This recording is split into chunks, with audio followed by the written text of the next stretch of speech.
What's going on, everybody? Welcome back to another episode of the morning after. Hey, man, we finally look good, so I guess that's something to be proud of. It wasn't against a great school, but, looking good is always positive. Another team that looked really good, kind of. Y'all were in a dogfight. You got the win, so obviously a W always looks good on the record, but it was a lot of back and forth. I was not expecting that from Auburn. They played well. I thought They y'all did. would, cook them up a little bit, but y'all struggled. They struggled. It was just a defensive battle throughout the whole game. I'm sure you'll talk about the controversy that happened in the game. For me, what can you do now? Game's over with. Sucks, but it is what it is. No upsets this weekend. Correct? Yeah. Arkansas got I upset don't know by. if that's really an up. I mean, feel like they they're were pretty even. Yeah, but They're according favored, to the what, books, 7.5? 7.5. Yeah. They got upset. Technically, Illinois got upset according to rankings. Yeah. But which we'll get to because that was yeah. boy. I fell asleep and woke up to that, and I was like, man. If you last week, if you told me on chips and slips, you fucking were a millionaire. Excuse my language. This week, if you told me on chips and slips, I apologize. Oh my God, was I wrong about everything this weekend? It's just like that, It's like that in college, man. I think I hit some money lines and some over-unders and covers, but like player props wise, that it was cooked. Hey, I cashed a morning parlay, the North Texas Tech, all that, 5 for 96, we'll take that. We'll take that. Always. But yeah, man, it was a great weekend, a lot of good games. Super excited about this upcoming weekend. Texas and OU have buys, so me and Carlos will have some content for you guys. Much needed buys, I feel like, for both squads to kind of get healthy and get to where they feel like they should be from a health standpoint and kind of get ready for the next stretch of gauntlet of games that we'll have coming up. But yeah, man, really some controversy in both games, really. Not really controversy, but I think now with I'm gonna go over to the Texas game first. Arch put on a great performance. We're gonna call that controversy. I'm just telling you, like that, according to social media, that's why, because it is being discussed, bro. It is being discussed. It's being discussed because of. Sorry, continue. Go ahead. No. I get it. And apparently, number 6 had been chirping him. Before the game, he hit him and stood over him. So I get it. I understand it. I just think the aspect. The thing that I think is funny is because it's like, yeah, you want him to play with emotion. You want him to be confident. You want all these things that he's been lacking. But I think from like the analyst perspective and then like everyone else that's been watching the games are like, bro, it's cool and all, but like, I think more for more people, and I guess like people like me who are not a Texas fan, I don't really care about none of that stuff. Like, I understand it. I get it. Talk your shit, do all that stuff. But I think it's more so the outside perception, which has nothing to do with Arch, obviously. Like he's been hyped up according from the outside media. He's been hyped up from the fans, this and that. But it's like he was hyped up all off season, and then he doesn't perform well for 3 games at the beginning of the year, and he plays good this game, and now everyone's like, oh, he's got his swagger back. The media accounts posting aura, this and that, and it's like, bro, no, this is what he should be doing. So it's like you can't. Like, I understand, like, you can critique him and stuff, and then when he does well, like, you obviously got to give him his praise. But at the same time, like, this is what he should be doing. So to, like, put it on this pedestal to me and, like, everyone else who, like, is talking about it, we're like, bro, he's already shown he can play good at home. He's already shown he can play good against bad teams. He obviously didn't play good against, the first 2 teams.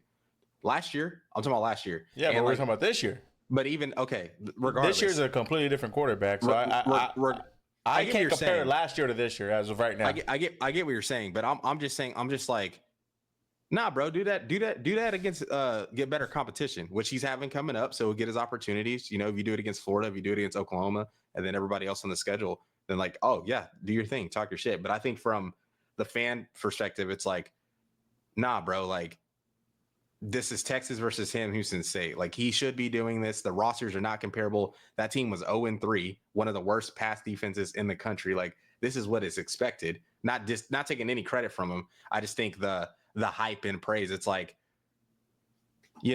like, come on now. Hey, man. But I get it. I get it. I get it. My dad Well, my parents called me today and asked me about it and what I thought about it. I look at it like this. If we were playing like that against all the teams that we played against, obviously with the exception of Ohio State, but at least the two other schools that we played against, I'd be like, dude, what are you doing? Mm-hmm. But Fair. with the 3 games the way that we've looked, if that's what it takes for him to, get his swagger back, as they want to say, by all means, go ahead and do it. Whatever it takes. If any other school around the country was dealing with what we're dealing with right now, I guess Florida Gators could, probably. There's a few teams: Florida, Clemson, Texas. They're dealing with what we're dealing with right now. If that play happened and that changed the trajectory of the season, they wouldn't care. No doubt. I'm not saying that it's going to, but if that's something that gets you going, if that's something that's what you needed to, bring the monster out, I guess. Yeah. Then by all means do it. It's like I said, it's different if we're blowing every single person out that we played, but we haven't. We've looked horrible. Offense has been non-existent. And yes, they're probably the worst team in college football, FBS wise. They were the worst in third downs offensively, and they're the worst defense by far. So they're probably the worst team in college football. I understand that. They came from an FCS level. They're decent last year, which is crazy. Was it 4 years ago, 3 years ago? Maybe a little bit longer? Yeah, 3 years ago. They had won the Natty. But so they were pretty good. They're fresh from the FCS level, so I understand it. But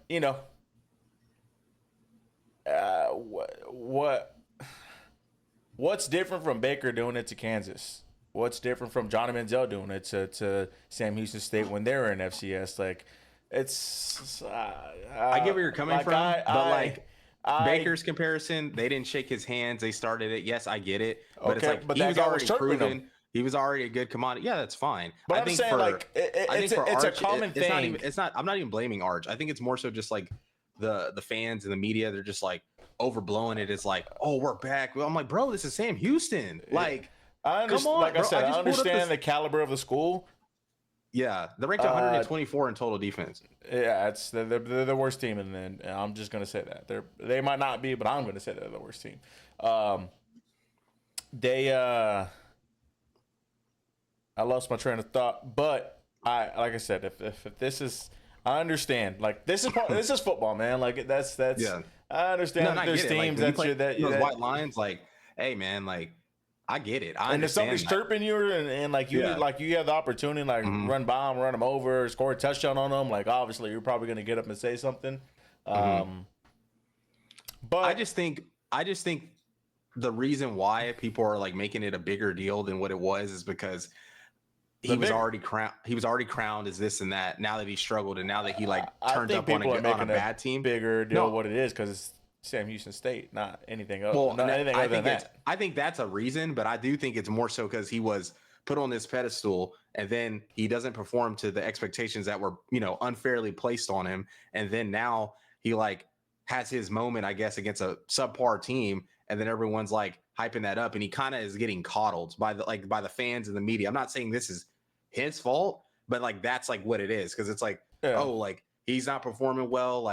This and that, he's just got to get it back. They were saying he was hurt, he was never hurt. You know what I'm saying? There's been kind of a lot of excuses and moving the I don't even know what the term's called, the needle, I guess. There's been just kind of making it to fit whatever objective is better for him. However, I'm not mad at him or anything. I'm just telling you that's why I think people are having an issue with it because they're oh, if he doesn't play well, oh, it's an excuse. It's this or that. Oh, he plays well and turns up on a bad team. Oh, he's back. Blah blah blah. You know what I'm saying? So from a fan that's not a Texas fan, you do get annoyed with that because it's bro, and obviously I'm a Texas fan, so I'm oh yeah, I don't care, but I truly don't care. Any other quarterback could have done that. I wouldn't care, especially if they're struggling. If DJ did that to some dog crap school, I'm not gonna care. That's probably something he needs. No, there's in any sport, in any profession, whatever you're doing, there's always points in a career that that turn your career around. Yeah. It could be a little thing. It could be something as small as that. And it happens more often than not. And I'm hoping that's what happens here. I was going to relate back to esports, but we're a football podcast. Yeah, no doubt. But outside of that, I mean, the game was on ESPN Plus. I had actually fell asleep for most of it, so I had to watch some highlights and stuff. But he did look good. He had a clean pocket. He's probably not going to have that next week or the week after next, or just moving forward. So we'll just have to see how he plays then. Because like everyone's like, oh, it was a great throw. It's an amazing throw. But he play action. He's standing straight up like. It was like a practice throw because he had literally no pressure, nobody in his face. Wingo runs right by the guy. Like, he should make that throw.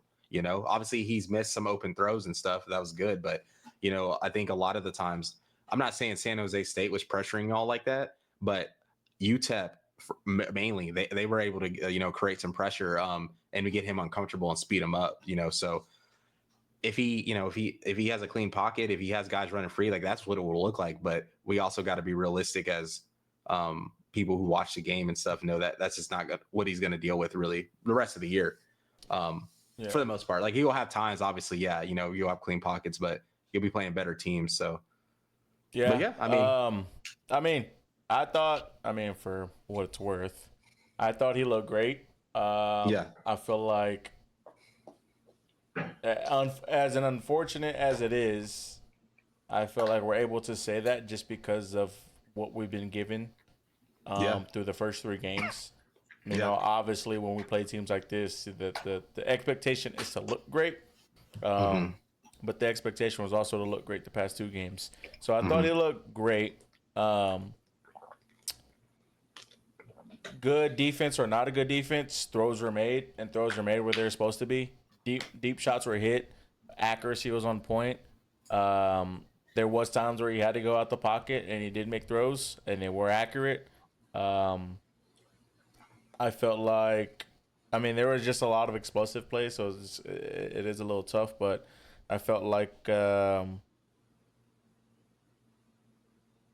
this is probably more so what it looks like in practice, even on like the defense. They said that he has trouble translating it to the field on Saturday, so hopefully he gets it going. But for the most part, he looked great. Like he made the throws he was supposed to throw. Obviously, there was some incompletions. They're like, oh man, I wish I had that back. But overall, he did good. He had some rushing touchdowns. Nice. Wingo finally got a touchdown. He got 2 actually. So that was huge. Biggest thing for me, which is a very big thing, and it's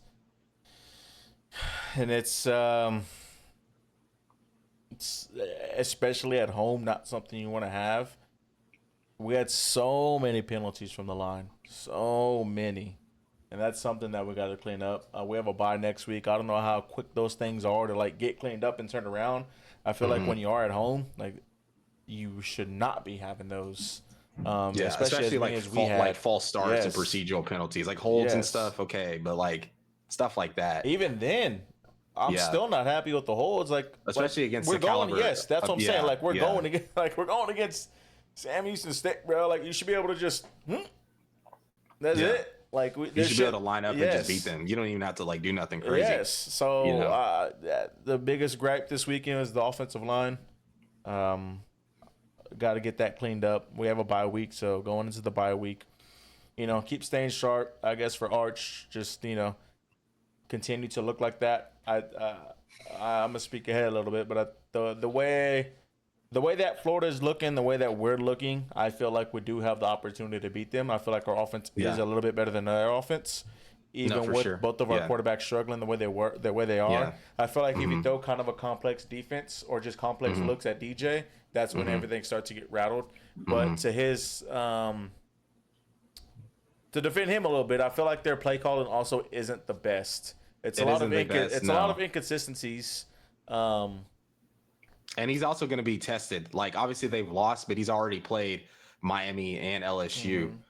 Some really like the playoff caliber teams. He's already played those guys on the road, and he's won some games. He has more experience than Arch as a, actually starting in big games. And this will be for Arch his second time going on the road, hostile environment, first SEC game for both teams. Florida kind of against the fence, like they ain't got nothing else to lose really at this point. So like, they're gonna, and the team's playing good. They have a good defense, but they do have a lot of injuries on defense. That sucks for them, man. I really like Florida.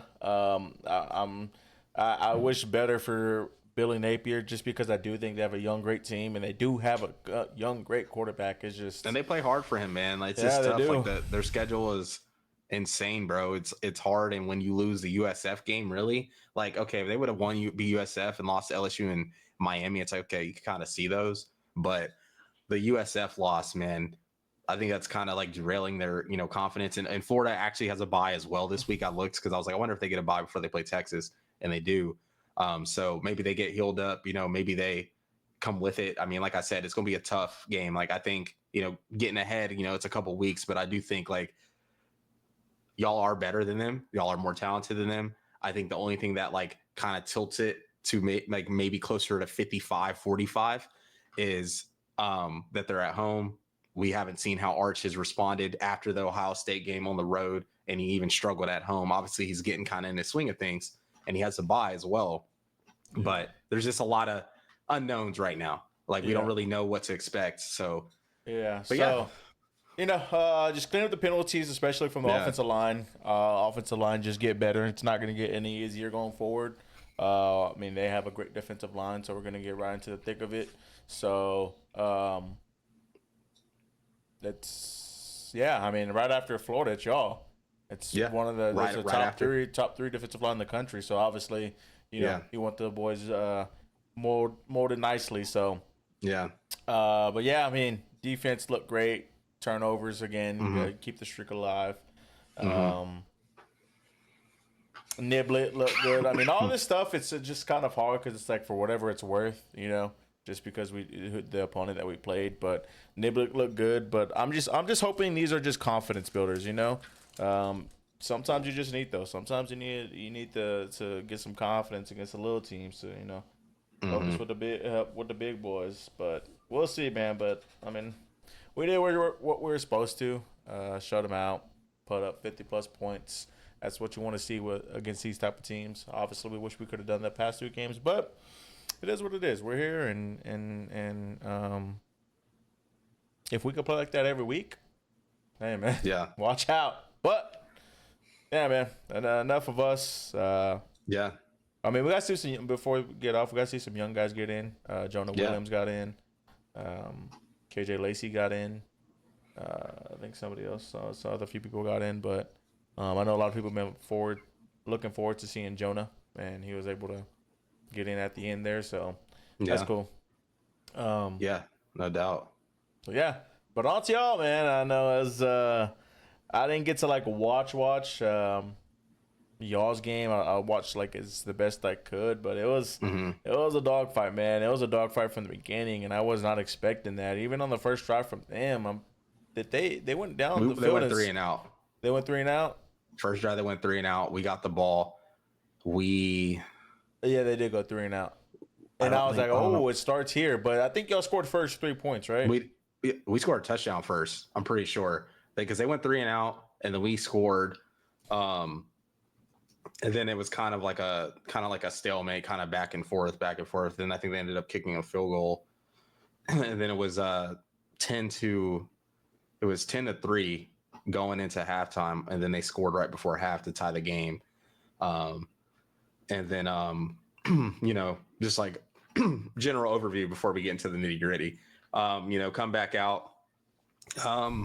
We get some stops, and we drive the ball down the field.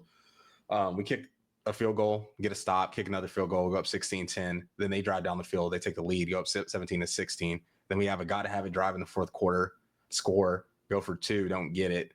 And then they get the ball. Then we kind of wreak havoc like we had been all game, and end up forcing a safety once we get them to like 3rd and 28. It was crazy.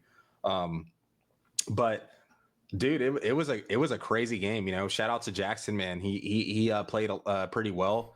He still can't really make reads, to be honest. But he at least had the confidence. And when you got Cam Coleman and Nick Singleton, let me just throw it up, and we were giving him the looks, right? Like, I didn't really like them pitting Cortland Guillory, a true freshman, in that position. I know he's a dog, but like, it's the SEC, man. These other teams got dogs at receivers. I thought he actually played okay just for what he was being asked to do, playing man with one of the best receivers in the country. Like, I'm not going to lie. If Cam Coleman was playing with a better quarterback last year and this year, he's probably being talked about like your Jeremiah Smith and Ryan Williams. Like, the talent is there. He literally is like a prototypical NFL receiver. 6'3", got size, can run, can catch everything.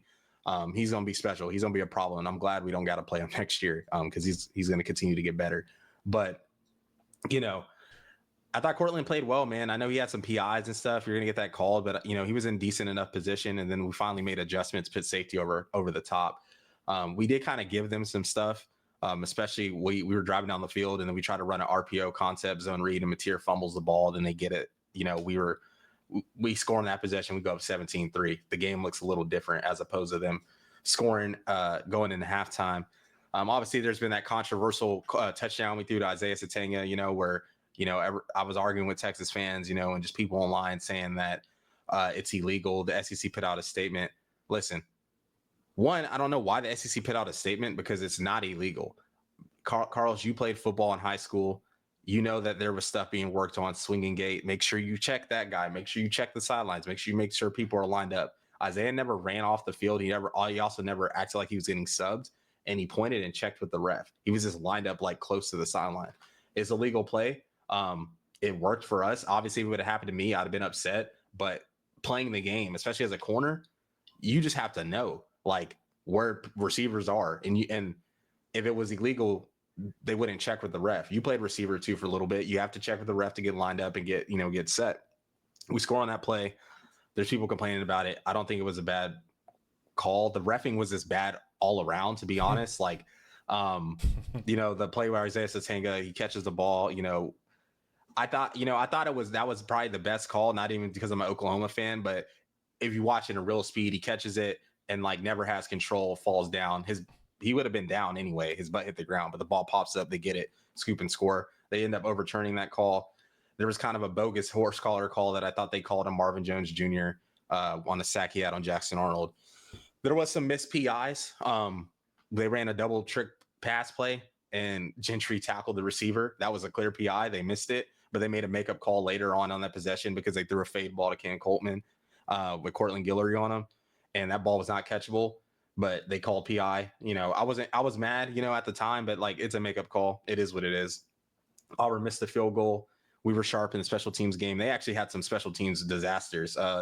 They had a punter on one of the plays where he tried to punt the ball and he ends up bad snap. He ends up catching it low and he gets tackled and we get the ball within the red zone. And then they like fielded a kickoff where the dude, or a punt where the dude really should have let it go over his head. He catches it in the end zone, brings it out, tackle him on the 5. But outside of that, I thought we played well. For the most part, O-line really did hold up in the pass game. We only gave up 1 sack. They have really good D-line, really good front 7. And, Mateer ended up still having, 300 total yards, 29 on the ground, 271 passing, no turnovers besides the fumble. He's got to clean those up. He's having a turnover like every game, so he has to clean these up, especially in these games because you see how tight they are. But 2 touchdowns, got to have it. Two got to have it drives now against big time teams. And I think some of the play calling, like Arbuckle, I think he's going to learn. But this is what comes with it when you're a young OC. You haven't played this level of competition, these kind of athletes, these kind of coaches. So he's going to have to continue to progress and adjust week to week for us to be the team I think we can be.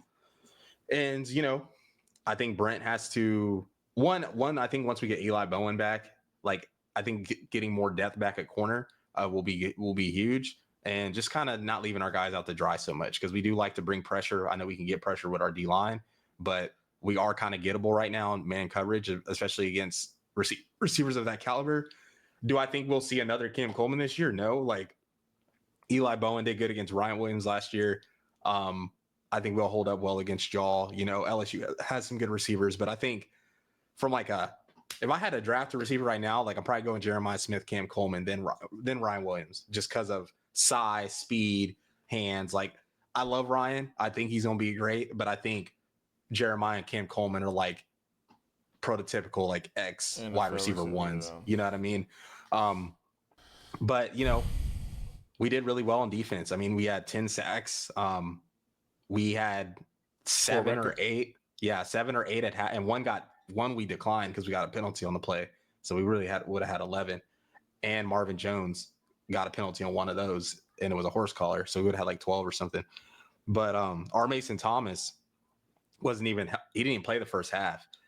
Comes in the second half, immediately makes his presence felt, gets a sack on Jackson. And then he ends up getting the safety at the end of the game. And Jaden Jackson, man, David Stone, those two dudes are different. The fact they're both true sophomores dominating the way they are, I really do right now. Like, I think we have 8 to 10 defensive linemen that'll play in the NFL right now. I think the 2 deep all the way around, and then even some third stringers will all play in the league. I'm not saying they're all going to get drafted in the first round, things like that, but I think they'll all get drafted and play in the NFL. And that's kind of what we've been building to with the recruiting and development piece with Todd Bates, getting to that point to where we can do that. And that's going to keep us in games, because Auburn, according to a lot of people, had one of the best O-lines in the SEC, and if not the country. And to kind of do what we did against them, even in the run game, they didn't get much. In the pass game, they got stuff because they just took shots. I mean, I would too. You got receivers, you had our guys isolated. But, we didn't turn Jackson over any.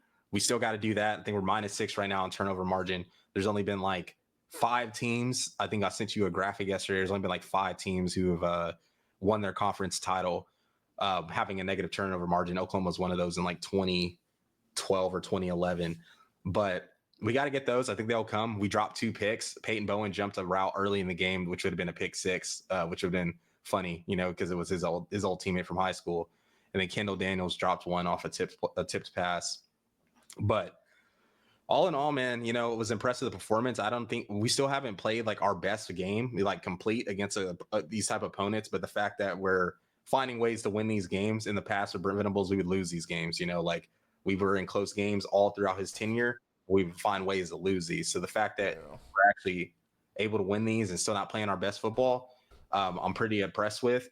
We got to get a run game going. Absolutely have to get a run game going. I think our O-line is fine. He's leading carrier again, right? Yeah, he was. He didn't run as much as he did last against Michigan. Still, you don't want your quarterback being the. Yeah, not for him. Like, and he was a little banged up, so hopefully he comes, he gets healthy, but it's like, like that's what happens when he's, having to do so much, not only from throwing the football, but running the ball. But the last thing I'll say, I think super impressed with the defensive line. Been saying it all year. I think we got the best unit in the country, and they're showing it. They're showing up. They're taking over games. They're wrecking games as they should. And outside of that, going back to the run game, bro, I think we're getting Taylor Tatum back. So hopefully we can add him into the mix, because if he can hold on to the football, he's got the most juice, I think, in that backfield.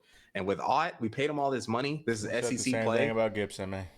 I don't care what's going on with the coaches. Play him, please. He doesn't even get enough carries to where we're like, okay, he's just not good right now or whatever. He gets like 1 or 2 carries. Like, you're not gonna. Maybe he does it in practice though. Like, yeah.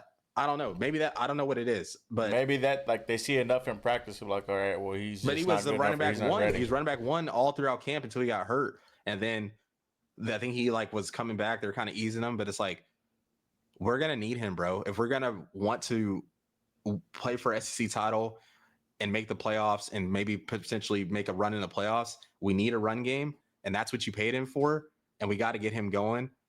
Because I think our offensive line is going to be fine, especially because Fasusi played like 2 series and we took him out. Everybody else kind of held up. But once we get Fasusi back, he's clearly going to start. And then you got to get Ott going. The perfect time to get, honestly, against Kent State, I don't care if we went 30-0. I would like us to just run the football. Like, we know we can throw all that stuff.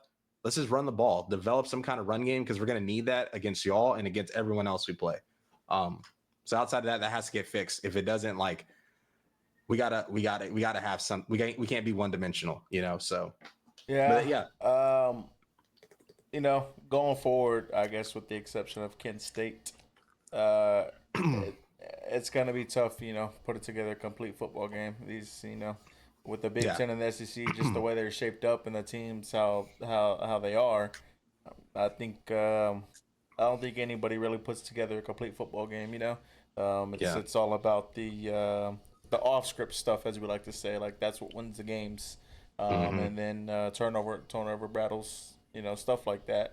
But no, I mean y'all played good. I think y'all what will hurt y'all is just not having the run game, because obviously with 4 games in now, we thought Hmm. we would see a little improvement here and there, but 4 weeks straight, I think, um, or 3 out of 4 weeks, his quarterback has been the leading rusher and Hmm. the leading carry, like leading the carries. Uh, with his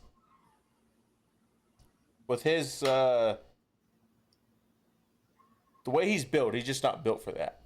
Hmm.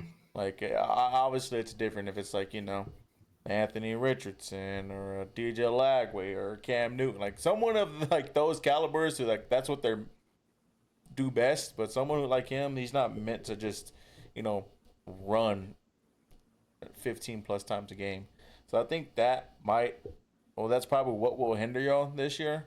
Hmm. Um, I mean, I still think y'all make the playoffs and y'all probably do make a run, but I think like that piece right there, like just like you said, like being one dimensional, like all you have to stop is the pass, especially in the playoffs when you play the Ohio States, um, the Georgias, the Alabamas, like teams like that. Like obviously that's not gonna work. You know, Yeah. You um, got to be able to run the football, bro. You got to it's be able like, bro, Kirby to take licking time his off the clock, like all that. Kirby's licking his chops, and he probably, you know what I'm saying? Like, a team like that, like against us, Yeah. he probably Yeah. loved it. He's like, oh, bro, all we got to do is stop the pass. Bet. Yeah. What do you do? Stop the Yeah. pass. So, 100%. And like, yeah.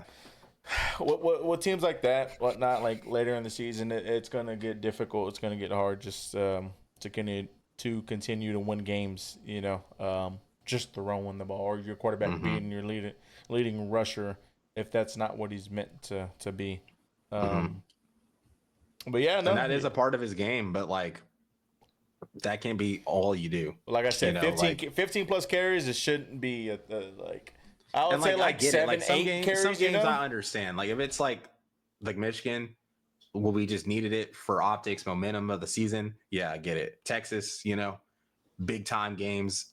Yeah, I get it. And all these games are big time games, but you got to be able to have backs help you out. And when you have the talent we have in our backfield, everyone's a 4-star, or Ott was perceived to be a day 2 guy last year, for running back. Like you gotta be able to get these guys the football and utilize them and lean on them. And it's on play calling, it's on the rotation of the room, it's also on the offensive line not being completely gelled and us having a solid 5 that we have been rolling out every single week.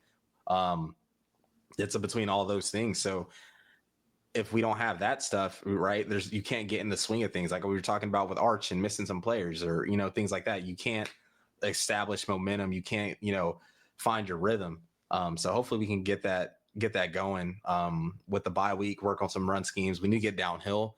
I think the running is a little too patient, delayed. We just need to just run power. Just get downhill. Just like snap it, hand it off, and see if you can get 3, 4, 5 yards. Like I want them just getting downhill and just at the point of attack, So Yeah. we'll see. But getting into it, Tech at Utah. I think Cam and I both called it. Tech was gonna win this game. Yeah, I picked It Utah on chips and slips, was but I really was oh leaning yeah. I Tech. went I Yeah, went Tech. yeah. You're welcome, Conley. Um, I mean, this game was to the wire until the very end. I don't see. I said this on chips and slip or 54 yards. I don't remember which one, but Hmm.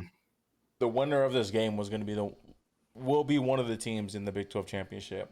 Hmm. And then after watching this game, I don't see any other team in the Big 12 beating one of these teams. I think the Yeah, defenses are too good. The offenses have the capability to score, but I think these are the best 2 defenses in the Big 12. Number 3 probably being BYU, and then unfortunately, well, no, Utah yeah. has BYU. I think they're I think BYU has the best defense in the country right now. Well, they haven't really played anybody. Yeah, they're number 1. Minnesota's 2. We're 3. They haven't really played anybody. Yeah. But I think BYU plays Utah at Utah, right? This year, Yeah, wasn't it at BYU last year? let's see. BYU versus Utah. I'm pretty sure it was at BYU last year. Yeah, Utah. BYU is home. BYU's home this year? Yeah, Oh, October 18th. well, I mean, hey, that could be a big one. I mean, I feel like Utah does have the firepower to beat them.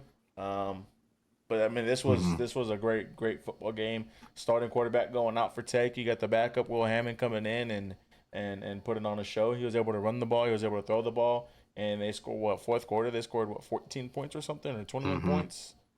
I forgot how many, but they ended up winning the game by 24 or 21, I believe, somewhere around there. And they just kind of took off with it. But big game for them. I think we will see them in the Big 12 championship. But this is what they're supposed to do. This is why they spent the money. This is why they got the guys that they got in the transfer portal. And so far, it's paying off. It's paying off for them. So look to see them. They looked talented. Like you could tell that watching that game. Like obviously, they had some turnovers. Because Utah is a good team and. They forced some turnovers, but you could just tell, like watching them line up, that they just had more talent. And I don't think that's been something we've ever said about Tech when we were in the Big 12. But when you were watching the game, you're just like, this team is the most talented team in the conference from top to bottom. You can tell, like all the guys making plays, all transfer guys, they're all stepping up. The D line, looked super physical. We're moving Utah off the ball. That's probably one of the better offensive lines in the country. And they were just moving them off the ball.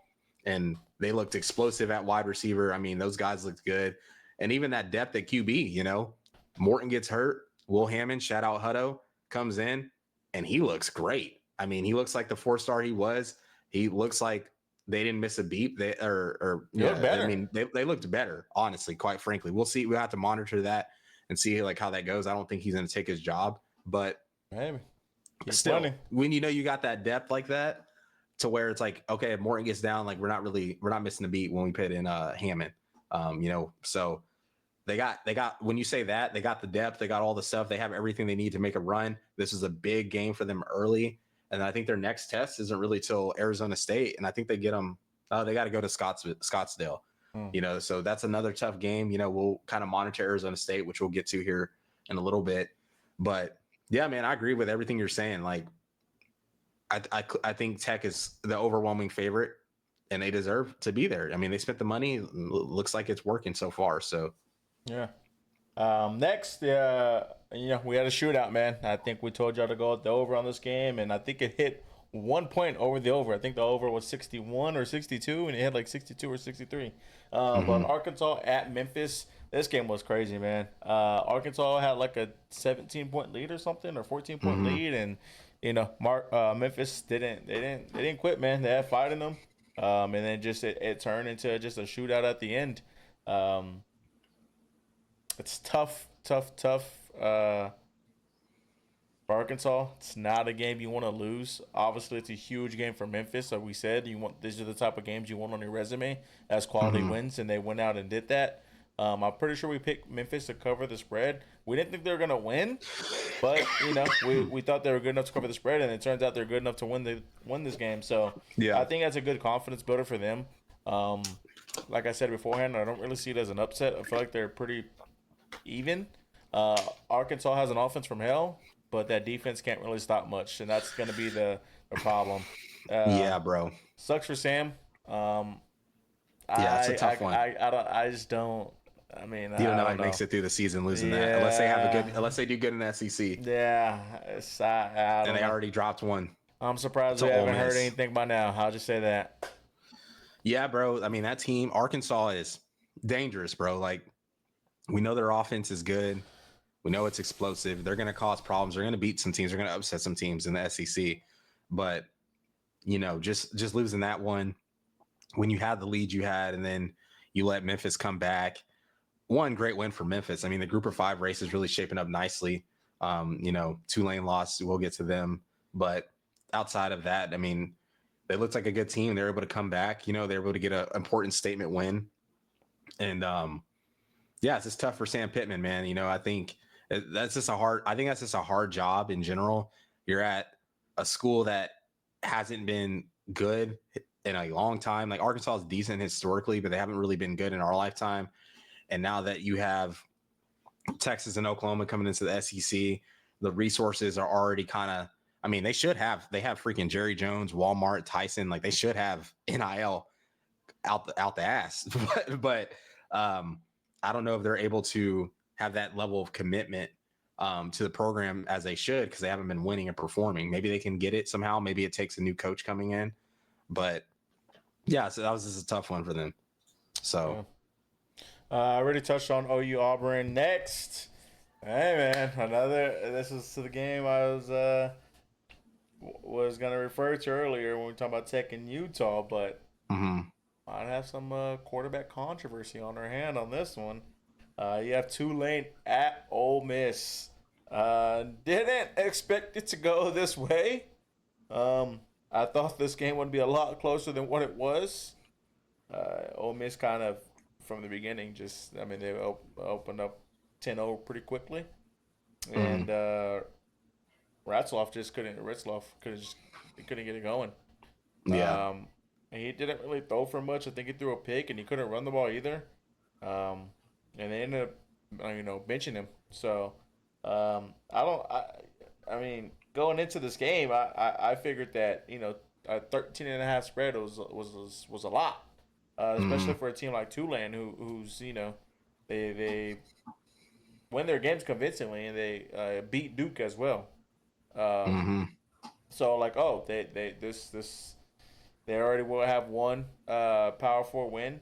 They're gonna make this Power 4 win competitive. Probably won't win, but keep it close, keep it respectable. So when those votes come in at the end of the season, like your name is talked about, that was not the case. That's not the case at all. It was, I don't know, man. The offense was a completely different offense than what I've watched this year. And Ole Miss's defense, same thing. They got stops. They played well. And then you have a quarterback that is a senior that's your backup quarterback. And he comes in and puts, 300, 400 total yards. Bro. He can run, he can throw, and he's scoring touchdowns. So it's going to be interesting to see what they do at quarterback going forward. Yeah, man, that was something we mentioned last week. If he continues to progress and play the way he's doing, it just kind of goes to show, hey, we're winning games. Do you want to go with the young guy who's winning you games, but he's just very talented? The upside is there. Or do you go with the senior, with a hot hand? Is it a system thing, right? Can they just plug and play guys? I don't know. But when you're Ole Miss, they got a huge game this coming week, right? They play LSU. So it's hey. I was literally about to pull up their schedule. Do you go with the hot hand? That's a tough decision as a coach. From the looks of it, 2 weeks ago. Yeah. I'm not an Ole Miss fan, so I haven't done too much digging. The looks of it 2 weeks ago, that ankle was pretty bad. Yeah. If it's a high ankle sprain, it's going to take pretty much the whole season. It'll take a minute. Yeah, Yeah, and it just won't heal properly because he's got to be on it, so it's it's tough, bro. It's really tough. They got LSU at home, and the way LSU's looking, that's probably a game they're going to win. Yeah, I could see them winning that game, we'll as the week progresses, we'll preview it more, but see, look, bro, they'll win against LSU, bro, and then they play Washington State next, and that's a game that they'll lose. Yeah, that's just. I don't think they will. No, but I'm saying that's an Ole Miss thing. Yeah. Bro, come on. Yeah, but no, I could see that. They're probably a favorite right now. I would agree. LSU right now is a 1.5 favorite. So not much. Favorite. Not much. Damn. Yeah. If LSU doesn't get that offense going, I can see Ole Miss. If LSU doesn't get the offense going against this defense, I know they did what they did this past weekend. But if that same defense is the same defense I saw play against Arkansas, and if Ole Miss doesn't get it going, then they actually have an issue. Yeah. Yeah, I agree, bro. Because like we said, Ole Miss's defense is a liability, and like their offense is fantastic. But we've seen some of these the top teams have elite defenses in the SEC, and they also have the offenses that can hang with you. Like obviously Oklahoma, we've been decent on offense. Texas has had their struggles, but like I look at it as like we had to both play Ole Miss next week. I would like our chances because we know our defense is going to get stops. We know they're going to show up, and I'm sure with the talent we have on offense, both teams we could score on them. So yeah, they got to get that figured out. LSU, if they got to show something in that offensive life this week because it's not going to get easier for them either. So no, not at all. Yeah. But hey, shout out Ole Miss, man. Keep winning with the backup, and he's going crazy. Can't complain about that. No, next. not at all. Oh man, I'll let you take over this one, man. These are your boys, man. I'll let you talk us through this one a little bit. I know it was during y'all's game, so I don't think you watched very much, but you already know who won. Yeah, I went back and watched the cut up, man. Shout out to Michigan, man. They look good. Looks good for us, So oh my god, I'll take that. But man, maybe. Nebraska, bro. I Depends mean, on how Nebraska does the rest of the season. Yeah, true. But as long as Michigan keeps winning, that's fine. But this is tough, man. This is tough for Nebraska. They played well. They played good enough. They had some mistakes. Like, I think they scored a touchdown, but the receiver stepped out of bounds and came back in, and they ended up having to kick a field goal on that game or on that drive, which if they would have scored a touchdown would have tied the game, and they ended up losing by 3. And it just shows you, man, like it's a game of inches. Like you gotta be all well equipped, everything about it. But this is a big game, a big time win for Michigan. The fact that they didn't have their head coach, the fact they went on the road, it looks like they've improved a lot. It looks like they're letting Bryce use his legs. He had a nice rushing touchdown. He broke one for like 37 yards or something like that. He had 8 carries, 61 yards on the day, a touchdown. And it didn't do too much in the passing game, but they didn't have to because Justice Haynes, he deserves to be in the Heisman conversation, I think, if he continues to play how he is, because he is so impactful. I mean, he had 17 carries for 150 yards, 1 touchdown. The other running back had 6 carries, 80 yards. So what Michigan likes to do was effective, and it was working. I still think Michigan won't ever be elite this year, if not, in the future, until they got to get some elite play from the receivers because their receivers aren't that great. But this was just a tough loss for Nebraska. You kind of had everything, leading up to this game. I thought for the most part, Raiola did play pretty good. I mean, he threw for 300 yards, 3 touchdowns, 1 pick. They didn't protect him well at all. He finished the game with 49 yards, negative 49 yards rushing. So they were getting to him. He's not a mobile guy, so that's kind of what's going to happen if you can get some pressure on him. But, it's a tough loss for Nebraska. I do think they can still have a good year. They play, they don't really, I mean, Maryland on the road might be tough. Minnesota might be tough, but, I could see them winning their next 4 games, and then they got USC at home. So they'll have potentially on what USC is looking like at that point in time, they'll have another chance to have a get right game and, get into the playoffs. But I think if they want to get into the playoffs, they need to, I think they can get in at 10-2, depending on how Michigan does, but they need to beat USC or Penn State, one of the two, and then they need to win the rest of their games, I think, for them to get into the playoff. So this is tough, man. That's a tough one. That was one I thought that was lining up for them. I thought they were going to get it done, and they just didn't. So yeah, I thought this was going to be a low-scoring game, man. I thought this was going to be a no-biter. I thought this was going to come down to the wire, and it was the complete opposite. I wasn't expecting this much offense from the lack of offenses that they have, offensive players that they have. Dylan Raiola threw for 308 yards. I didn't know he was capable of doing that, not because of him, but just because they like the personnel that they have. Like, I just don't think that players are that good. And then secondly, same thing with Michigan. Yeah.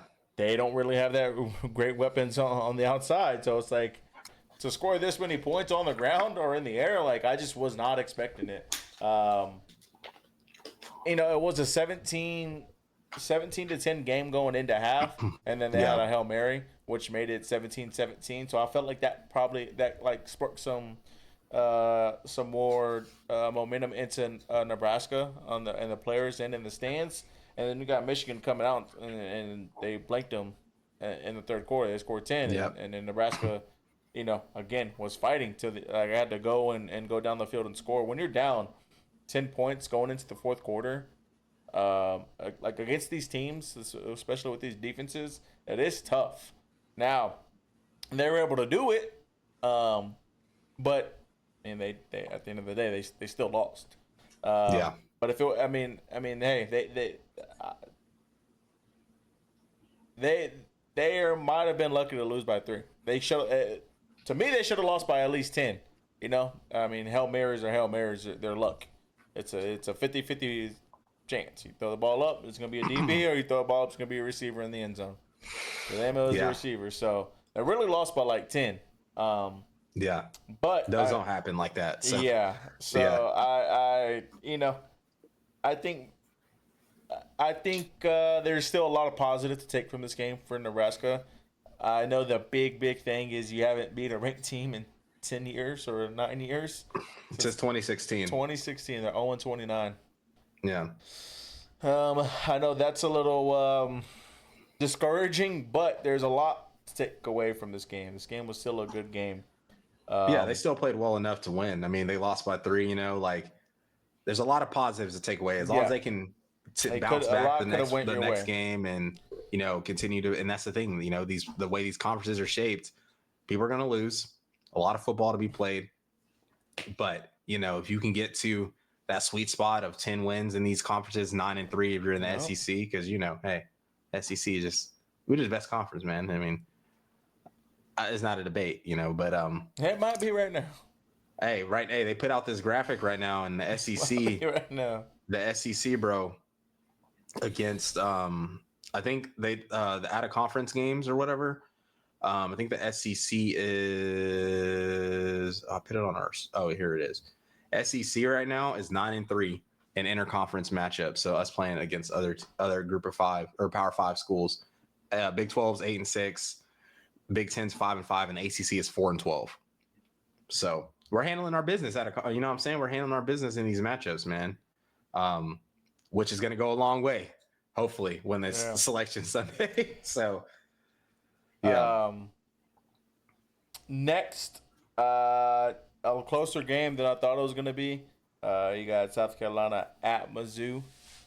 Big game, big game for South Carolina. They answered back really well. This game kind of went to the wire. I think the final score was 20-29 or something like that, or 25-29, somewhere around there. This kicked off when our game kicked off, or an hour before our game kicked off. So, we were on ESPN Plus, so we couldn't do the quad feed like how I usually do it. But I was surprised with South Carolina. They looked really good. Unfortunately, they didn't win the game. I think this year's kind of going to be a tough year for Shane Beamer, and I hope he's not going to be on the. I don't think he deserves to be on the hot seat. I don't think, and I hope he's not. But it's not what they were hoping for. It's not what they were expecting this year. Then on the flip side, Mizzou, they kind of came out of nowhere. I had them definitely taking some steps back from last year. I thought the overall team was better last year than it is this year, and then turns out I feel like it's better this year than it was last year. Yeah, and they got blessed. Like I said, they got a good schedule. They got Bama coming up soon, and their offense wasn't as explosive against South Carolina, so that's something to kind of monitor as they play better teams. But man, South Carolina's offensive line is such a liability. Lenore Sellers I think he finished the game. I just was looking at it. He finished the game with negative 28 rushing yards. And Lenore Sellers can run. We all know he can run. So that just shows that the pressure is ridiculous. He's getting hit in the backfield. He's getting sacked. And that just won't bode well for what South Carolina has on their schedule when they still got to play us. They still got to play Who else do they play? They got to play LSU. They got to play. I think they got to play LSU, Bama. Oklahoma, Bama, Ole Miss, A&M. You know, A&M. You know, so they got some teams on there that could probably get after them. And that's just, you know, their style of football. They're gonna have a chance because of Lenoris, but like, if you can rattle him and get to him, that's kind of their offense, and then their defense isn't as good as it's been in the last couple of years. So it's gonna be tough for them, man. It's gonna be tough sledding. Hopefully they can get some momentum. I mean, last year they lost a couple games early and they got hot, so it's possible, but it's not looking likely as of now. But yeah. Yeah. Next game on the slate was, oh my God, Illinois at Indiana. Hey man, what Kirk Cinetti say last year? Google me. He said, "Google me, I win." And boy, oh my goodness, boy, did they put that belt on them boys, bruh. It was bad. Bruh, 63-10, bro. I didn't watch the game, and neither did you because you fell asleep. But hey, that shot of whiskey put you on, yeah, huh? Yeah. I was, bro. I was an emotional game for me, man. That shot of whiskey man. Put you on, yeah. You know what I'm saying? Yeah. The game was very similar, bro. Something about Auburn, bro. It was like that last year, bro. Just stressful as hell. But man, no, Indiana. One shout out to Mendoza, man. I was telling you on the pod and on 54 yards, I thought it would be his coming out party. You know, went 21 for 23, 267, 5 touchdowns. It don't get no better than that. And they ran the ball well too. I mean, they had 107 from one back. They had 89 from another back, 65 from another back, you know, over 200 plus yards running the football. Defense played well. Receivers played well. I mean, he spread the ball to multiple people. There was 4 receivers who scored a touchdown in this game. And Indiana brought the fight, man. They made a statement. They're like, no, I know y'all are talking about us being the new Indiana for Illinois this year. No, this is us. We're still good. We're still legit. And I'm impressed because a lot of people were saying Indiana, you know, they kind of had a 1-year, you know, Cinderella run. They're not going to do that this year. And who's to say that they can't continue to do what they're doing right now and continue to beat teams and, you know, win these type of games. It's obviously going to be hard for them. They got a tough schedule. I think Indiana, I know they have to go to Oregon in a couple weeks, and then they go to Penn State as well towards the end of the year. But, you know, even if they lose those 2 games and they can win the rest, like I think they'll probably get in the playoff, depending on what happens, you know, just because of, and depending on how those games go, like if they're close losses or something. But, you know, good for them, man. Good for them. Excited to see how they progress. They shot up in the rankings. Another thing which we'll get to after this, we'll go through the rankings real quick. But yeah, Illinois, they were lucky they were ranked so high because I don't think they should be ranked in the top 20. You can't lose like that. You can't get beat by 50. That was Indiana beat them worse than they beat people out of in non-conference against FCS schools. That just can't happen. Indiana has a couple of tough games. I mean, at Iowa, that's not going to be easy. At Oregon, we know that's not going to be easy, and then at Penn State. So I mean, they needed that win, man. I could see them going, you know, losing 2 out of the next 3, maybe all 3. So it's going to be tough for them to get in the Big Ten championship, but they're going to have to make the other 2 games respectable. Even at Maryland, you know, that's going to be a sneaky one that they might, you know, look up at the scoreboard at halftime. It's like, bro, we had a 14-17 ball game here. What are we doing? So, yeah. My game was on during that, so I didn't watch too much of it either. But I looked at the score and I said, "Oh my god, what is going on here?" And then, man, we had to party on the Brazos, man. We had to party on the Brazos next, man. You know, I was expecting fireworks. I was expecting shootout. I was expecting 70-77. It was the complete opposite of that, man. It was a complete opposite. We had Arizona State at Baylor. Big time win for Baylor. Baylor lost. Arizona State on the road.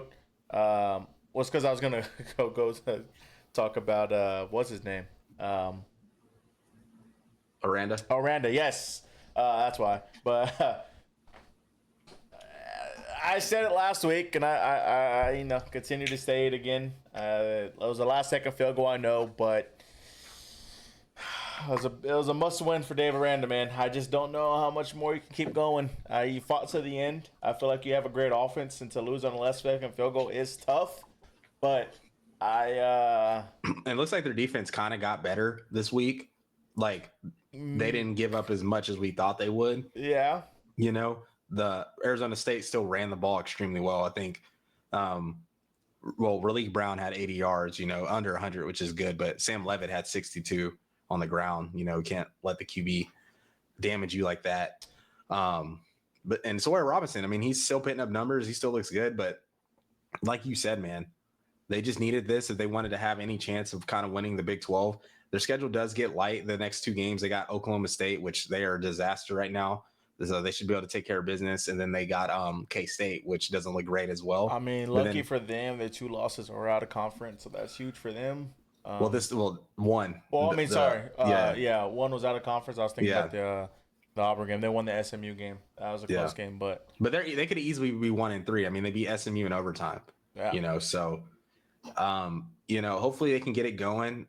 They do play TCU after those 2 games I mentioned, which TCU is looking pretty decent. So we'll see if they can beat TCU as well. These other couple games, okay, they can maybe right the ship, because really for Baylor, it won't get too outside of that TCU game. They kind of got an easy schedule. I mean, they got to go to TCU, but I mean, it's close. They got to go to Cincinnati. I don't think they're that good. They get UCF at home. They get Utah at home. They got them at home. Arizona on the road. And then they got Houston at home. So they can still make some noise if they can handle really these next 3 games, kind of get some momentum. TCU looks good. But TCU does look really good offensively. And that game has shootout written all over it. In the Big 12, you can't lose 2 games. Your season is done if you lose 2 games. Whether like the Big 10 or the SEC, like you lose 2 games, I mean, it's cool. Like, you're still in the conversation. In the Big 12, you lose 2 games in conference, I mean, it's done. You're done. Yeah, you got Big 12. I mean, right now, I don't know if they'll get 2 people to represent the conference for the playoff. It would be Utah Tech if it's anybody. I mean, 3 or TCU because they haven't lost. Maybe if TCU and Tech get to the SEC or Big 12 championship undefeated, I think whoever loses that game. I mean, they still got to go to Arizona State because they don't play each other. Yeah, they don't play each other in conference. So there's a very possibility that those 2 can meet up. Iowa State's still kind of sitting there. I'm not too sure how good they're going to actually be. They play Arizona this upcoming weekend. They could lose that game. I'm not going to lie. I don't think they will, but they can, so we'll see. We've seen a lot of parity this year, so anything's possible. Mm-hmm. But no, man, David Aranda, I just don't know how much more he can keep doing this, man. Obviously, it's weird, man. Their defense is from a Dave Aranda team. The defense is supposed to be the strong suit. The first 3 games, the defense is the weak point. Mm-hmm. And then you got this game, your defense is the strong suit, and their offense is nowhere to be found. So it's like, when can we finally just put it together? And it's just kind of looking like it's never going to get put together when it needs to be put together. Because it does. It's just too late. Yeah. So I agree. It's tough, man. Yeah, man.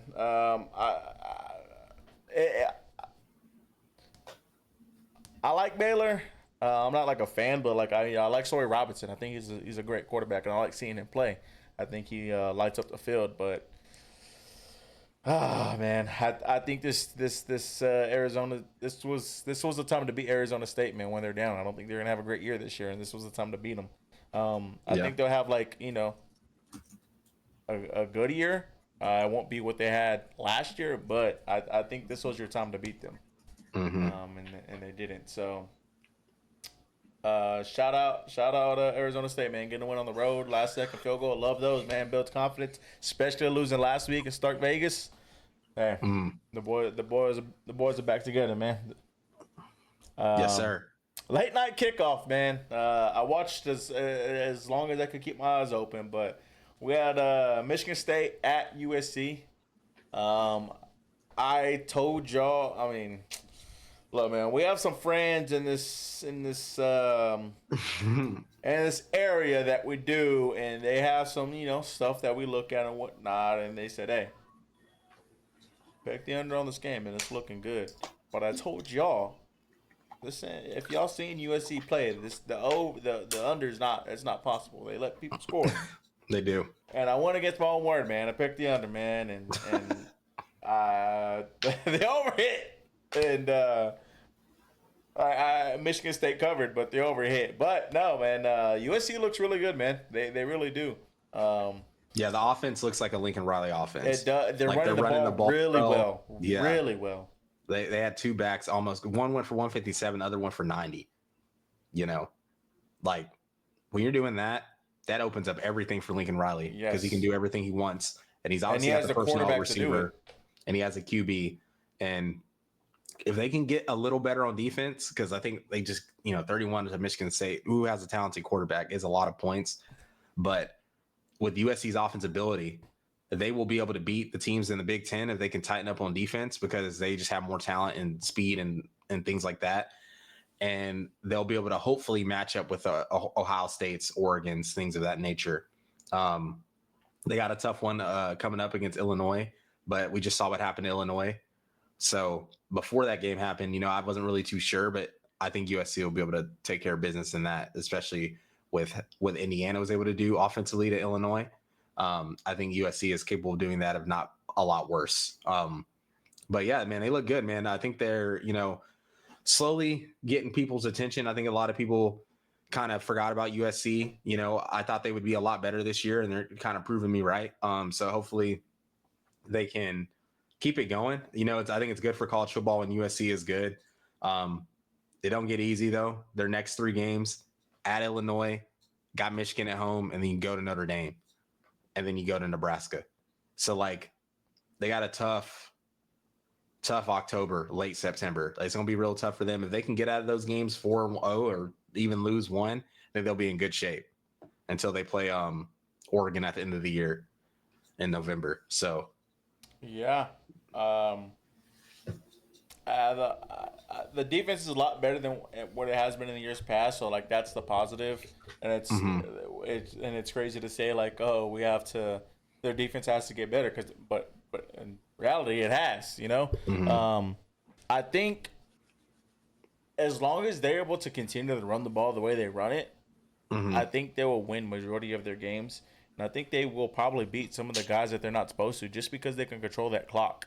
I think as he gets into those games, I know Lincoln Riley's fast tempo offense, run up the score, kill shot. But I think he's also learning that he's probably going to have to run the ball, especially in those big games, to control the clock, control the time, and get points when you can. But I think this is the team to do it. Like I said, he has a quarterback to do it. He's not a fast guy, but he's still a guy that can get it done with his legs, and he's still a guy that you do have to watch out for on a scramble or even like just a rare quarterback design run. So I think USC is heading in the right direction. It's always good to see just a big name like that dominant in the sport. So we want to continue to see that. But so it was a good game. I know 31 to Michigan State isn't the best, but a lot of the 14 points in the fourth quarter when you're up a lot, it is what it is. It happens, man. It does. So next for them is Illinois at Illinois. Yeah. Yeah. Is Illinois going to bounce back, or is this going to be like Yeah, or is it just like this is who they are? Yeah. So this is a big game for both of them. Yeah. 11 o'clock kickoff. I would like to see USC to win that game. That would be a big. I think if they win that game, that's when people will be like, okay, I know Illinois just lost and they got the crap beat out of them. But you're still going on the road, and you're still going on against a team that people were predicting to be this year's Indiana. So you can't backtrack and say, oh, that wasn't that great of a win, blah, blah, blah. Yeah. But I think going on the road and winning this game would be a huge win for USC, and that would kind of show who they are and where they're at. Yeah, 100%, man, because this will be their first like test, I would say. Yeah. You know, obviously Illinois just lost, but they're still ranked. You know, ranked wins, they matter, they count. You know, so yeah, I think they can hopefully take care of business and kind of get things rolling in the Big Ten. And we'll love to see them be a contender, man. They got that's USC, bro. When they're good, it's good for the sport. So, but on to that last final game before we jump into the AP poll real quick. Miami played Florida. It was actually very competitive for the most part until the end, and Miami kind of ran away with it. But it's just tough for Florida. Their offense, like Carlos mentioned early on in the episode, is just very stagnant for Florida. They don't have, I would say, they have the talent, but it's just the play calling. They can't really get anything going. I mean, Lightweight didn't even throw for 100 yards, which is insane. And they, you know, from a defensive standpoint, that team, like I said, they play well. They're going to play for Billy. You keep Carson Beck, you know, 17 for 30, 161 pick. That's not going to, you know, you won't win a lot of games. You hold QBs to those statistics. But the running back for Miami had 116 yards, 1 touchdown. It just looks like this game was just a defensive struggle, and the talent of Miami and just being a better team eventually is what got them over the hump to win this game. So it's just a tough loss for Florida, and it doesn't get easier for them. I mean, they get a bye, but then you got Texas at home, and I mean, you just got. Unfortunately, we keep saying that year. I mean, episode in, episode out, they got the gauntlet, man. It's and unfortunately, like for Texas, that's a game where it's like you kind of feel good a little better about it because what you saw, you know, for Arch against San Jose State or Sam Houston, but it's also like scary because it's like we're going on the road. We didn't play well on the road early in the season, even though it was Ohio State and it was week 1. But you're going on the road, and then you're playing a Florida team who, you know, they lost two hard fought battles on the road back to back. They really have nothing else to lose. They get a week to get healthy. They get a week to prepare, and they're going to be at home. So you know they're going to be super fired up to try to get back on track. And that game's going to be a dogfight. I think that's what it's going to be. I think, you know, right now I lean Texas, but I do think it's going to be a hard game just because Florida is tested. They have the talent. They're going to be at home, all these things. But that's going to be a huge game for Billy. I think if y'all go in there and smack them around, I don't know if I think he finishes the season just because, like, I just think he does, but I don't think he will keep the job if that happens. So for him, he's gonna that's like a must-win game. You got to show some life as a program. You're really not out of anything right now yet, completely, just because they only have 1 conference loss. Yes, they have 3 losses total, 2 out of conference, but with their schedule, I mean, they would have to go undefeated. I wouldn't even say that. I would just say they have 3 losses already. Oh well, yeah. But it just depends on the SEC. What if they like? You know how the SEC is. What if people for lose? Sure, but like what if they somehow like only lose on that one other conference game, but then they win the rest, and then other teams lose in the conference as well, and then they're sitting in conference play with 2 losses, and they're like what 8-4, and they could potentially be playing for the SEC title. That could happen. I mean, yeah, it could. But I don't think it will, but I'm just saying, like, that would be nuts. That would be nuts. You bet. And then they could be the first 8-14 to make the playoff. Yeah, man, it's a tough one. There's not much to say on this one. It's just the offense is what it is. Looks, I don't know, worse than ours. I mean, I feel bad because they do have a great defense, so I know how that feels, especially not getting your offense going and not getting the caliber of quarterback that you have, not getting him, you know, going and being consistent and it looking. Arch is bad, but Arch has never had 61 yards in a whole game, you know. Yeah, that's bad. I mean, that's pitiful.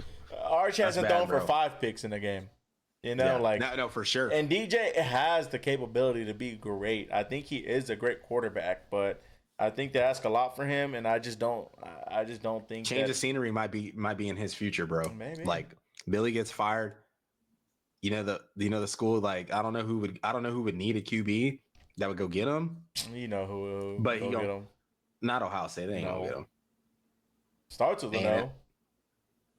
Not us. Y'all. Oregon? No, y'all go get him. Nah, that'd be crazy. Y'all would for sure go, especially just losing It's here. I mean, we have No. Hawkins, but Peyton Houston. oh yeah. Man, Yeah, you know what I'm we got saying? I might QBs go though. We get got him. Bo, Yeah, I got might Bo go get Bentley. him. You know what I'm saying? We got Bo Bentley coming in. And, Uh, yeah, but yeah, nah, man, man, it's it's tough. tough. Yeah, it's tough. Yeah, it's tough. But real quick before we wrap this episode up, thank you guys for sticking through it. You know, they're gonna be longer or shorter. It just depends on what's happening. There's a lot going on. Getting to the thick of college football, but the AP poll came out around 1 p.m. today, and there was a lot of movement in the poll. I'm gonna start from the bottom down. BYU enters. Yeah. I just want to make sure. BYU, Okay. yeah. BYU enters at 25. Auburn barely misses it with 122 votes. I personally think Auburn should still be ranked. I mean, they played us well. They look like a top 25 team. You know, you got teams in here like Notre Dame who have 2 losses and they let Purdue score 30, you know, at home. That's not good. Illinois, you know, they got splattered. They were ranked super high. The fact they're still ranked over, you know, a Memphis even or Auburn is kind of wild, but here we are. TCU at 24, Illinois at 23, Notre Dame at 22, USC moves up 4 spots to 21, Missouri moves up 3 spots to 20, Michigan 19, Vandy at 18. Auburn actually dropped 3 spots, which is kind of wild. But they didn't play, but Alabama. Still, you know, yeah, Alabama, my bad. Yeah. And Georgia Tech, they go up 2 spots. Tennessee at 15, don't move. Iowa State goes down 2 spots. Ole Miss goes to 13. Tech shoots up to 12. Well deserved. I do think they're good. I think they're that's kind of appropriately rated. Indiana shoots way up to 11. Texas drops 2 spots, and I think a lot of the Texas fans are upset because they put, you know, belt on Sam Houston. However, we've been talking about the AP poll and how they just do not rank appropriately. I mean, A&M didn't play anybody and they moved up. So, I think Texas will, because their resume. That's the only reason. But I'm just saying like that. Then you have Alabama who like drops 3 spots. Yeah, they didn't play anybody. Like that's what I'm saying. Well, like, I think Texas should have been. I don't think we're in the top. No, I 10. think where y'all are ranked should have already happened. Oh, absolutely. But the fact that they didn't do it and they did it now, that's why people have an issue. Because it's like, I don't think most logical people are like, okay, we're ranked. You know, we have a loss. We haven't looked good against anybody we played outside of a Sam Houston State team who might not win a game this year, right? So we should probably be where we're at, but it should have happened already. And so the fact that y'all dropped down after that just makes a lot of people upset because it's like, no, this should already happen for the people that are logical. And for the Texas fans, I see where you're at because it's like, why are we dropping? You know, but y'all are at number 10. You know, A&M goes to 9. Florida State drops 1 to 8. We shoot up 4 spots to 7. I think a lot of that has to do with not only how we have 2 quality wins on our resume early in the season, but we do have one of the Heisman front runners, and our defensive line looks like the defensive line and defense looks like probably the best unit right now in the country. This is without turnovers. So like if you get turnovers, imagine what they could be. But you know, we move up to 7. I think a lot of that also is the fact that Michigan won their game. So that, you know, that kind of helps the strength of the schedule. And then Oregon at 6. I think Oregon is really good. I really do. I think Oregon is better. Like, to be honest, I think Penn State should not be 3. Like, that's where Penn State's at. Georgia's at 5. LSU's at 4. Penn State's at 3. They were ranked super high at the beginning of the season. But I think Penn State and Oregon should probably flip spots. I would probably keep LSU up there, but they obviously, that Clemson win does not look that impressive now. Clemson is kind of, they could easily be, they were losing to Troy. They lost it. They got beat by Syracuse on multiple possessions at home. They lost to Georgia Tech. Like, they do not look great at all. So that's hurting LSU in the process. But then you got Penn State at 3. Like I said, they haven't played anybody. They will play somebody they play Oregon this week. Is that this weekend? Penn State and Oregon play. Yeah. So we'll see. 6:30, I believe. Okay, so we'll see what Penn State's really talking about. I got this Penn State hat on my head, man. I'm not a fan. I just like the hat. The Rose Bowl, you know. But and then Miami shoots up to 2. I think a lot of people think Miami's really good, really complete. They got some quality wins. And then Ohio State stays at number 1. So the poll's shaping up. I don't think there's no reason to get upset. People are going to lose. I am happy to see OU with a single digit by their number. We haven't had that since we beat y'all in 2023. After we beat y'all, we went up to 6, and then since then it's been a struggle to stay ranked. But yeah, it's shaping up. We should handle business in a couple weeks against Kent State, and if y'all can take care of business against Florida, it'll be another top 10 Red River, which is always good for the sport. It's always good to have those type of implications on that game and on the season, because it's always good when both teams are good. Usually in the past, it's been one team has been the better team. If that was us, for the last decade, or if that was y'all recently, outside of the Dylan Gabriel year where we were ranked number 12. I think y'all ranked number 1 when we beat y'all. When we beat y'all at DG, I believe so. Yeah. So outside of that, these games are always good. Back to the early 2000 days where both teams were always in the top 10, top 5, playing each other in the Cotton Bowl. So yeah, excited about the AP poll. We'll see kind of how this progresses. There will be some teams that lose this weekend, so there'll be potential chance for some moving up for some folks. Which kind of see how that goes, But yeah, man, shaping up. Month of September is winding down. Already getting some questions answered, and trying to see where our teams end up. So yes, sir.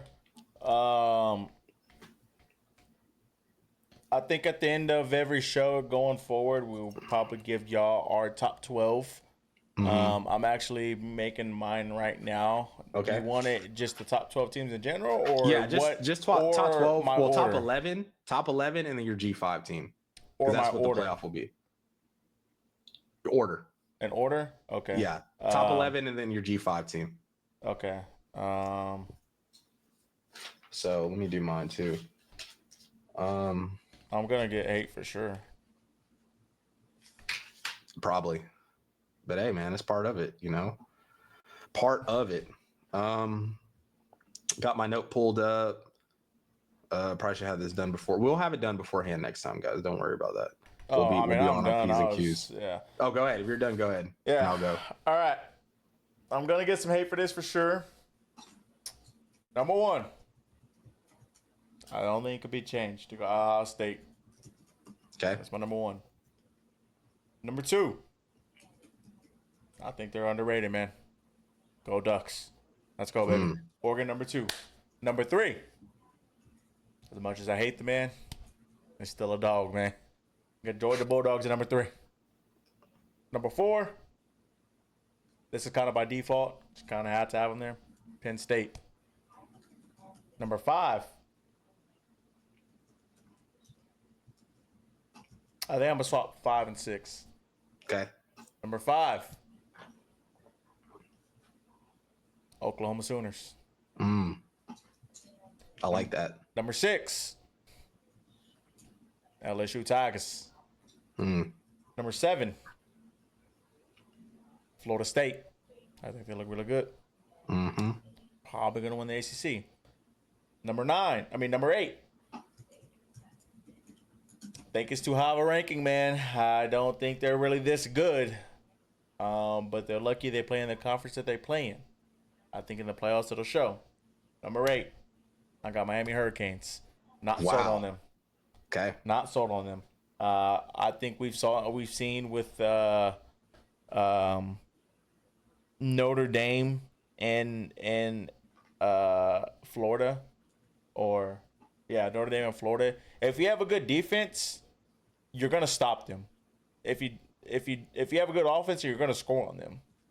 Like that's where I'm like not sold on. Is that I don't. If you have a good defense, they're not gonna score the ball.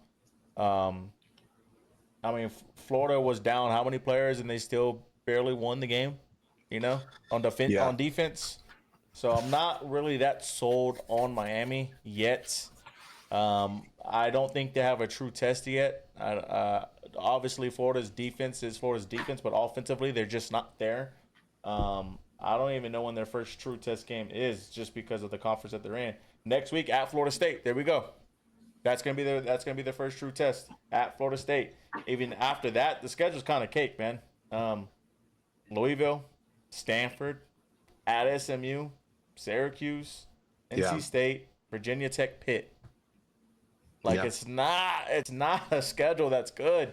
And I think that's what we saw last year with them, man. That's why they didn't make it, you know? They didn't have that great of a schedule. They lost the game and they were out.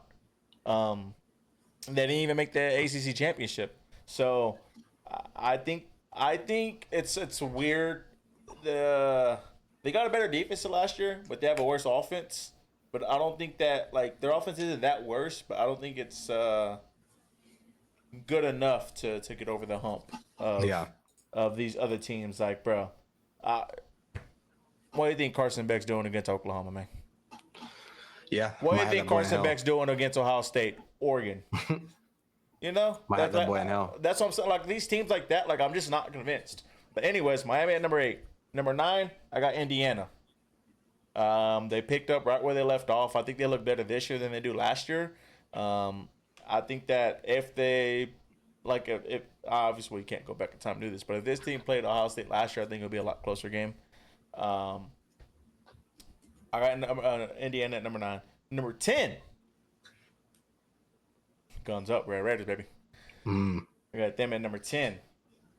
Um, Number 11. Sorry, I messed my numbers up, so I wasn't ready. Number 11, I'm probably just gonna put them there. I'm not sold on them either. A&M.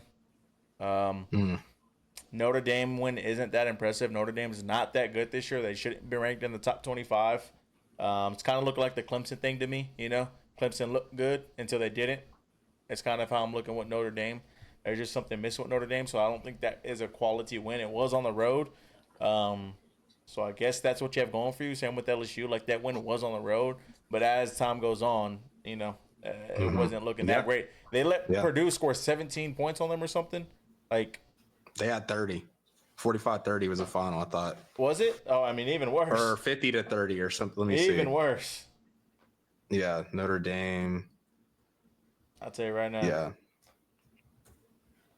Yeah, it was 56-30. Yeah. So I mean, they beat them by 26, but getting up 30 points is nuts. Getting up 30 points to them, that's not gonna cut it. So, I will have A&M at 11. I'm just not sold on them yet. Offense looks tremendously better than what it did last year, but defense took a big step back so far.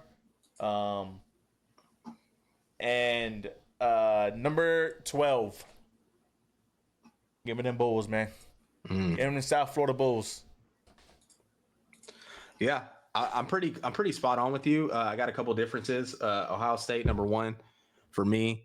I got Miami at 2. I do think their trench play is good. I think the Notre Dame win isn't as impressive now, and the Florida win isn't as impressive. But I just think they've dominated everyone they played, and they've taken care of what's been on the schedule.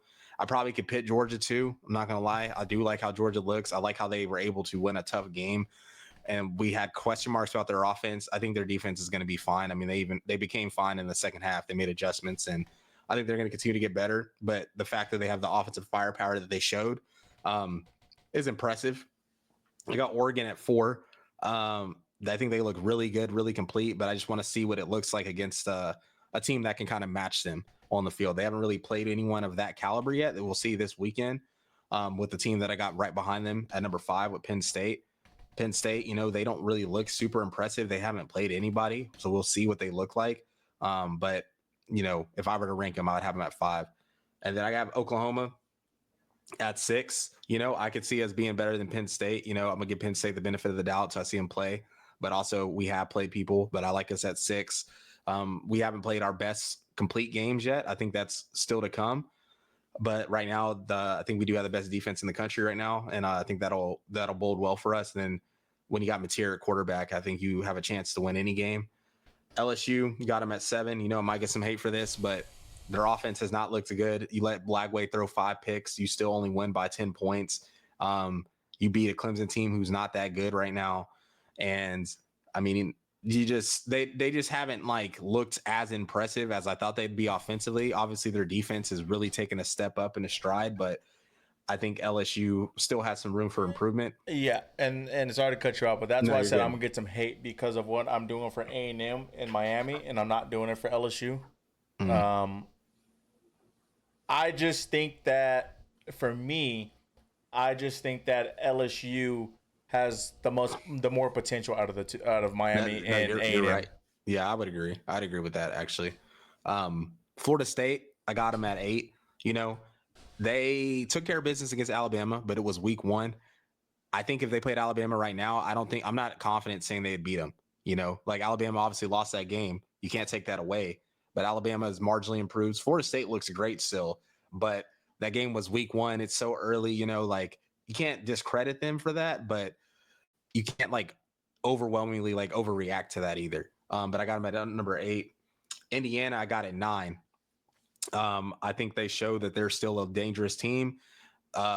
They completely splattered a team that a lot of people thought was going to be in the playoff and took care of business and got them up out of there. So I like them being at number 9. I think they're a top 10 team as of right now.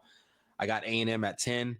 Was kind of going back and forth with this. Thought about putting Tech over them, but A&M, you know, I can't discredit the Notre Dame win. I think it's a better win than the Utah win. And I think they have good potential. Yeah, I think it's better. I mean, I think Notre Dame is better than Utah. But yeah, you know, I like that. And then Tech, I got it at 11. You know, I think Tech is very talented. I think I was saying to people when we left, I was like, look, Tech should, with their resources, they should be the most talented team year in and year out in the Big 12. And that's what it's starting to look like. It looks like they're starting to kind of separate themselves from even the top teams in the conference. I mean, they basically won by 20 plus points with a backup QB for half the game. So that's very impressive. And they're on the road, pretty dominant on all sides of the ball. They look good. So I got them at 11. And then my group of 5 team as of now, I have USF. I thought Tulane could have made a statement even if they lost to Ole Miss, but the way they lost just doesn't really factor them in. I think Memphis has opportunity, but they don't have the resume that USF has still. So I got USF as the group of 5 team as of right now. But yeah, I think me and Carlos are going to try to do these every week. Obviously, the AP poll comes out, and we don't have votes yet. We will one day. I believe we will, but we don't have votes yet. So I figured we can make our own little, you know, top 12, because that's what's going to matter. These are the playoff teams. If the playoffs started today, I think these are the teams that would be in the playoff as of right now, just based on body of work. So yeah. Yeah. Nah, man, that was another week. Next week, hey, I look forward to next week, man. We got a good one, like Cam said. Just one game so far. Oregon and Penn State. That's gonna be a banger, man. So we got that to look forward to. Both of our teams are on buys, so you know, a shorter episode next week because we don't have to go into too much detail about that. Exactly. But, yeah, man, that'll do it from your buzz over here. Any last words from you, Mr. Theory? Nah, man, excited. Hopefully we get some things corrected. Hopefully we get healed up, you know, both teams, and excited to see what it looks like in a couple weeks. So Yes, sir. Well, as always, boys are out. Hook 'em. Boomer.